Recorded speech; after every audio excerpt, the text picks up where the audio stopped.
জর্ডানের ওই এলাকাটাকে আল্লাহ বললেন জিব্রাইল এলাকাটারে হাতে তুলে নে, আকাশের উপরে তুলে পুরো এলাকা সহ মানুষ সহ জমিনের মধ্যে কেড়ে দে। জমিনের নিচের মাটি উপরে নিয়ে গেল কে?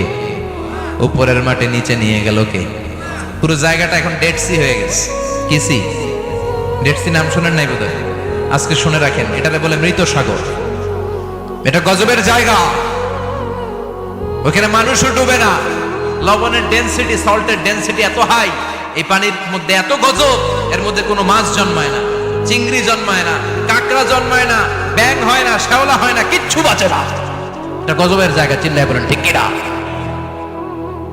যে আল্লাহ জর্ডানের এলাকাটারে ধ্বংস করে দিল, ওই আল্লাহ আজও আছে না নাই? এই জন্য নিজ দিয়ে তিনি যেমনি আযাব দিতে পারেন, ভূমিকম্প দিতে পারেন, জলোচ্ছ্বাস দিতে পারেন, উপর থেকে তিনি শিলাবৃষ্টি দিতে পারেন কি পারেন না?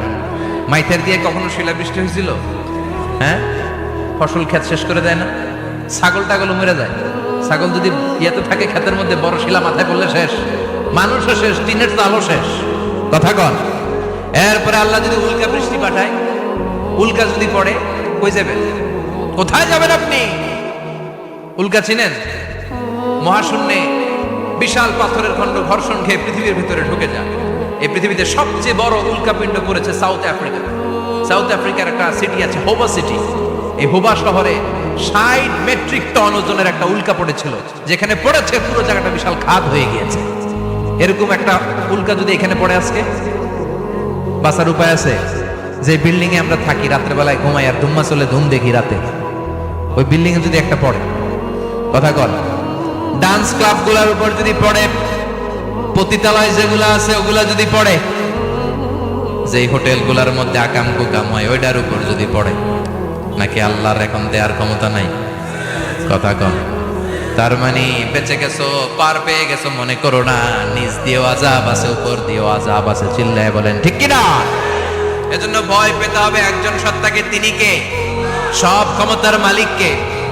এরপরে আল্লাহ বললেন আওয়ালাম ইয়ারাউ ইলা আত-তায়রি ফাওকাহুম সাফাতিন ওয়া ইয়াকবিদনা মা ইউমসিকুহুন্না ইল্লার রাহমান ইন্নাহু বিকুল্লি শাইইন বাসীর। সুবহানাল্লাহ বলেন। আল্লাহ বলেন তোরা নাস্তিক হস কেমন করে? মানুষ নাস্তিক হয় কেমন করে? মানুষ কি মুক্ত বিহঙ্গের দিকে নজর করে তাকায় না? আকাশে মুক্ত বিহঙ্গ নাই? বিহঙ্গ বুঝছেন তো? পাখি। পাখির কথা কোরআনে বললো কে? সুবহানাল্লাহ কইবেন না? ওয়া আরসালা আলাইহিম তায়রান আবাবিল। আবার কাবা ভাঙতে এলে পাঠাওয়া বাবিল। দাও খোদা দাও আমায় আবার উমার দরজ দিল। দাও খোদা দাও আমায় আবার উমার দরজ দিল। সুবহানাল্লাহ পড়ে। এই যে আল্লাহ বললেন ওয়া আরসালা আলাইহিম, তারপর তায়রান আবাবিল। তায়ের মানে পাখি, তায়ের মানে কি? আবার জান্নাতে যারা যাবে তাদেরকে পাখির ভুনা গোশত খাওয়াবে কে? জান্নাতে যাওয়ার সাথে সাথে প্রথমে আল্লাহ আপনাদেরকে মেহমানদারি করবে মাছের কলিজা দিয়ে। খাইবেন? মাছের কলিজার কথা শুনে জিহ্বায় পানি আসছে নাকি? আউয়ালু তুআমিন ইয়াকুলুহু আহলুল জান্নাতি ফাজিয়াদাতু কাবিদিল হুদ। প্রথমে মাছের কলিজা, এরপরে পাখির ভুনা গোশত। তার মানে পাখির কথা কোরআনে আছে না নাই? আবার সাইয়েদনা সুলাইমান আলাইহিস সালামের একটা পাখি ছিল, ওইটার নাম কি ছিল? হুদহুদ পাখি। মাথার উপর দিয়ে চলতো, আর ওইটার চোখে জুমিং পাওয়ার আল্লাহ এত বেশি দিয়েছিল, এটা জমিনে নজর করলে বুঝতে পারতো কয় হাজার ফিট নিচে পানি আছে, পানিটা মিষ্টি না লবণাক্ত না কেমন, দেখে দেখে মুহূর্তের মধ্যে সাইয়েদনা সুলাইমানের কাছে সব তথ্য সরবরাহ করে দিত। কোন সুবহানাল্লাহ। এজন্য আল্লাহ বললেন নাস্তিকগুলো কি পাখির দিকে তাকায় না? এই পাখির দিকে তাকালে পাখির রব আল্লাহরে খুঁজে পাওয়া যায়। পাখির দিকে তাকালে, মুক্ত বিহঙ্গের দিকে তাকালে কেমন করে পাখিগুলো উড়ে যায়। এই পাখিগুলো আকাশে ধরে রাখে কে? মা ইউমসিকুহুন্না ইল্লার রহমান। ওই রহমান ছাড়া কেউ পাখিগুলোর সামনে ধরে রাখতে পারে না। কত শত আয়াতে যে আল্লাহ পাখির কথা বলেছেন হিসাব নাই। কত ধরনের পাখি যে আল্লাহ বানিয়েছেন কোনো হিসাব নাই। আপনারা ঘরে জিওগ্রাফিক্যাল চ্যানেলগুলো দেখেন? হ্যাঁ, না জি বাংলা দেখেন? স্টার জলসা, কিরণমালা, কি দেখেন? জিওগ্রাফিক্যাল চ্যানেল দেখবেন। ওখানে দেখবেন একটা পাখি আল্লাহ তৈরি করেছে, পৃথিবীর সবচেয়ে ছোট পাখি, নাম হলো হামিং বার্ড। কি নাম?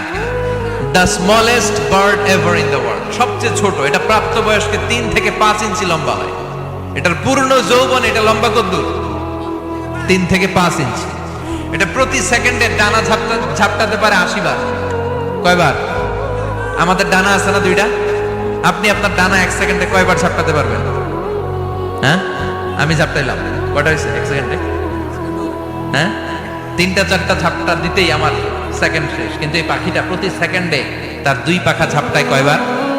পৃথিবীর সব পাখি সামনে ওড়ে, তো এই পাখি সামনে যেমনি ওড়ে, এট দ্য সেম টাইম এই পাখি পিছনের দিকে উঠতে পারে। সুবহানাল্লাহ। বাড়িতে যাই বললেন। ইউরোপের আল্পস পর্বতমালায় গুগল করবেন যে আজকে গুগলে লিখবেন যে আলপিন সুইফট একটা পাখি আছে। এই পাখিটা একবার যখন শূন্যে উড়াল দেয়, উড়ন্ত অবস্থায় এটা আকাশে 6 মাস থাকতে পারে। আকাশের মেঘের আপ থেকে পানি খায়, শূন্যে ভেসে বেড়ানো পোকামাকড় ধরে খেয়ে বেঁচে থাকে। 6 মাস পর একবার জমিনে ল্যান্ড করে নামে কয়েকদিন থেকে আবার উড়াল মারে, আবার উড়াল মারলে আবার 6 মাস। আলপিন সুইফট। আরেকটা পাখি আছে, অদ্ভুত পাখি, নাম হোমা বার্ড। এই হোমা বার্ড উড়ন্ত অবস্থায় ডিম পেড়ে দেয়, আর ওই ডিমটা জমিনে পড়ার আগেই মাঝখানে ডিম ফেটে বাচ্চা বেরোয়, বাচ্চা উঠতে শুরু করে দেয়। এই পাখিগুলোর কথা কোরআনে আছে না নাই? এজন্য আল্লাহ বললেন, আওয়ালাম ইয়ারাউ ইলাত তাইরি ফাওকাহুম সাফাতিন ওয়া ইয়াকবিদনা মা ইউমসিকুহুন্না ইল্লার রাহমান ইন্নাহু বিকুল্লি শাইইন বাসীর। আল্লাহ বললেন, নাস্তিকগুলো কি পাখির দিকে নজর করে তাকায় না? পাখির দিকে নজর করে যদি তাকায়, তখন পাখির রব আল্লাহরে খুঁজে পাবে। চিল্লায় বলেন ঠিক কিনা? পাখিকে আরবিতে বললে তয়ের। সবাই বলেন পাখির আরবি কি? বিমানের আরবিও তয়ের। পাখি আরবি যা, বিমান আরবিও। এই পাখি নিয়ে গবেষণা করে বিমান বানাইছে। সুবহানাল্লাহ কইবেন না? আমরা বানাই নাই, আমরা তো খোঁচাখুচিতে ব্যস্ত, আমরা আছি ফতুয়া নিয়ে ব্যস্ত। তুই 20 কারণে কাফের, তোর চাচা 90 কারণে কাফের। তোর চাচা মরলে যেই জায়গায় কবর দেয়া হবে, ওই কবরের মাটির উপরে যে ঘাস উঠবে, ওই ঘাস যে গরু খাবে, ওই গরুর দুধ যে খাবে, ও কাফের। আছে না নাই? খালি কাফের ফতুয়া দেয় ব্যস্ত। আমরা ফতুয়া নিয়ে রইলাম, আর ওরা সব আবিষ্কার করে ফেললো। উইলবার রাইট আর অরভিল রাইট, এই 2 ভাই 1903 সালে এই বিমান আবিষ্কার করেছে এই আয়াতের উপর গবেষণা করে। আওয়ালাম ইয়ারাউ ইলাত তাইর। ওরা কি পাখি নিয়ে ভাবে না? আমাদের তো ভাবার সময় নাই, আমরা আছি মদ নিয়ে আর নারী নিয়ে আর জুয়াবাজি নিয়ে। চিল্লায় বলেন ঠিক কিনা? এমন অনেক মন্ত্রীদের হোটেল আছে যেখানে পতিতালয়ের আড্ডাখানা। চিল্লায় বলো ঠিক কিনা? মুসলমানরা আজ মদ আর নারী নিয়ে ব্যস্ত, আর ইহুদি খ্রিস্টানরা আমাদের সব ঐতিহ্যকে ধারণ করেছে। উইলবার রাইট অরভিল রাইট গবেষণা শুরু করে দিল।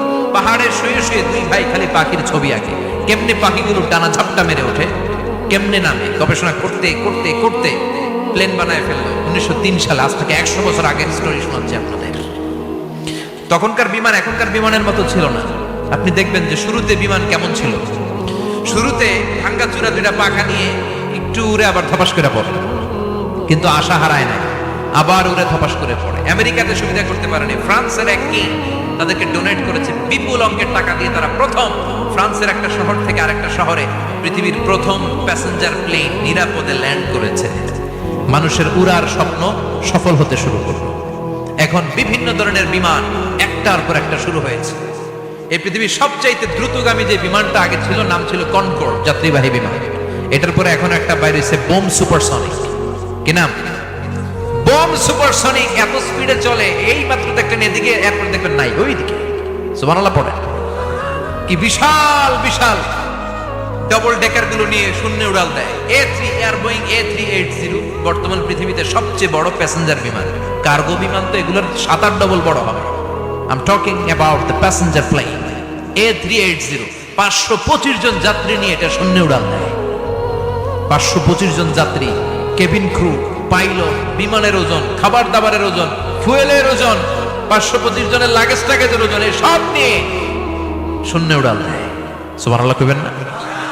এই বিমান আবিষ্কারের আগ পর্যন্ত গোটা বিশ্বব্যাপী সব দেশে দেশে ছিল সেনাবাহিনী আর নৌবাহিনী।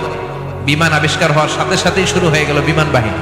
এয়ারফোর্স মিলিটারি, এখন বোম সুপারসনিক বানায়, এখন ড্রোন হামলা করে, এখন মিসাইল হামলা করে, এখন স্যাটেলাইট পাঠায়, আমরাও পাঠাইছি।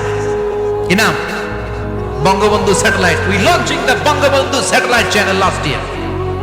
আমরা বঙ্গবন্ধু স্যাটেলাইটও পাঠাইছি। সবকিছু পাখির উপর গবেষণা করে হয়েছে। চিৎকার করে বলেন ঠিক কিনা? এজন্য আল্লাহ ডেকে বললেন, গোলাম ওরা কি পাখির দিকে তাকায় না? পাখির দিকে যদি নজর করে একটিবারে তাকাতো, নাস্তিক আর নাস্তিক থাকতে পারতো না। এজন্য নাস্তিকদের জন্য সূরার ভিতরে ডোজ আছে, আই ওপেনার আছে। সর্বশেষ আল্লাহ একটা প্রশ্ন দিয়ে এই সূরাটা শেষ করলেন। প্রশ্নটা শুনবেন, শুনবেন সবাই। আল্লাহ বললেন, কুল আরাআইতুম ইন আসবাহা মাউকুম গাওরান ফামান ইয়াতিকুম বিমাইম মাইন। বলো দেখি সবে, শুকাইয়া যদি যায় এই পৃথিবীর পানি, তাহলে হেথায় তটনির ধারা কে দিবে সবারে আনি? কে দিবেন? একদিন সকালবেলা ঘুম থেকে উঠছেন, টয়লেটে যাবেন, মুখ ধুবেন, স্কুলে যাবেন, অফিসে যাবেন, কাজে যাবেন, যাই দেখেন টিউবওয়েল চাপতেছেন, পানি নেই। ট্যাপ ছাড়লেন, পানি নাই। চোখের মধ্যে ময়লা, নাকে ময়লা। টয়লেটে যাবেন, পানি নাই। পুকুরে নাইমা দেখেন পানি নাই।